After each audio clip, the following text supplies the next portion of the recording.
Hello, my name is Demar Davis, and I'll be doing a project on Jamaica Kincaid. And here's a background picture of her in the back.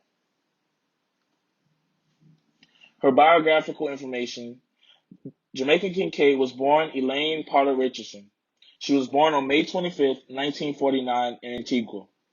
In 1965, Kincaid left Antigua and moved to New York. In 1972, she changed her name to Jamaica Kincaid and was the staff writer for the New Yorker magazine.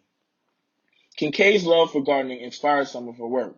It was her experiences in photography that finally made Kincaid aware of writing. After watching the French film Le Jeu and reading Elaine Robert Grilkit, Kincaid felt her burst of inspiration. Now Kincaid teaches in the English, African, and African American Studies department at Harvard University and now lives in Vermont. Her father, a carpenter and a cabinet maker, her mother, a homemaker and a political activist. Kincaid left Antigua when she was just 17.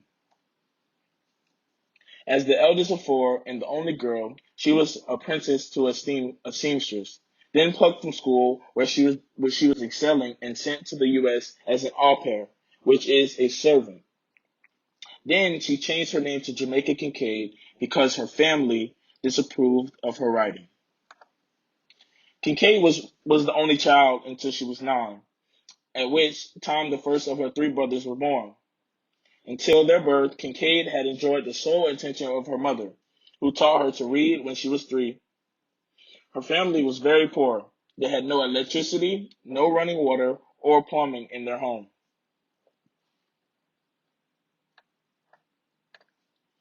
The list of books by Jamaica Kincaid: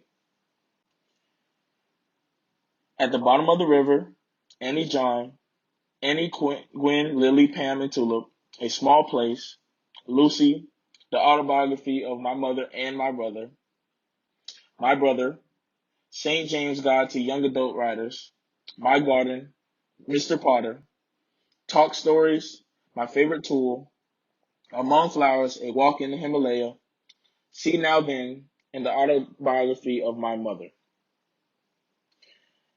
The most notable book summaries of Jamaica Kincaid, I chose number 1, Annie John, which was 1985.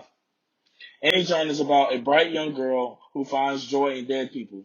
She occasionally goes to the graveyard to see dead people. Also, she loves her mother. They do almost everything together. But when her mother started paying more attention to her husband, which is Annie's dad, she became jealous. Annie is very intelligent and becomes very defiant to her mother, and then she becomes incredibly sick. Once she becomes well again, she decides to go to Belgium for a better life away from her mother. And here's the cover for Annie John. The second book I summarized was Lucy in 1990. Lucy is about a girl/woman who has left from the West Indies to come to the United States of America to become an au pair for a wealthy white family. She has trouble throughout the novel being homesick. The novel almost mirrors the Jamaica Kincaid's own personal experience. And here's again the Lucy cover. And last, My Brother in 1998. Jamaica Kincaid writes this as a memoir to her life, as her younger brother passes away from AIDS. She writes very blunt, explaining the carefree life of her brother Devon. Kincaid said her brother's life was surrounded around sex, drugs, and reggae. He loves the girls, so that's how the family thinks he gained AIDS.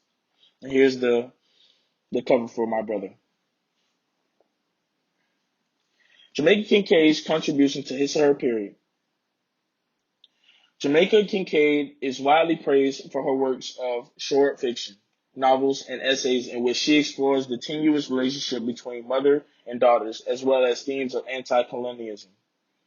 A native of Antigua, Kincaid is considered one of the most important women Caribbean writers.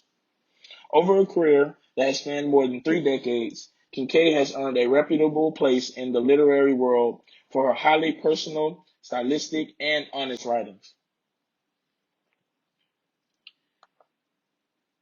I chose this quote by Jamaica Kincaid, and it reads, I was a new person then.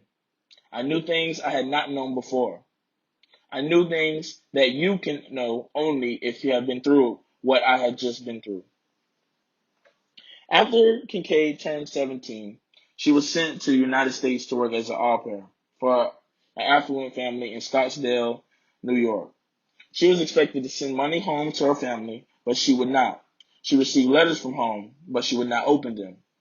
It was in this state of self-exile that Kincaid would shape her new life away from the unhappy she felt in Antigua. I feel like this quote is meant for everybody. It understands everybody. Like, if you don't understand what somebody's going through because you're not in their shoes, that's why I feel like Kincaid was very disappointed in her parents for sending her to the United States, but she made a better life out of it by becoming an author and giving good works. And this is my works cited page, and this is my presentation. Thank you.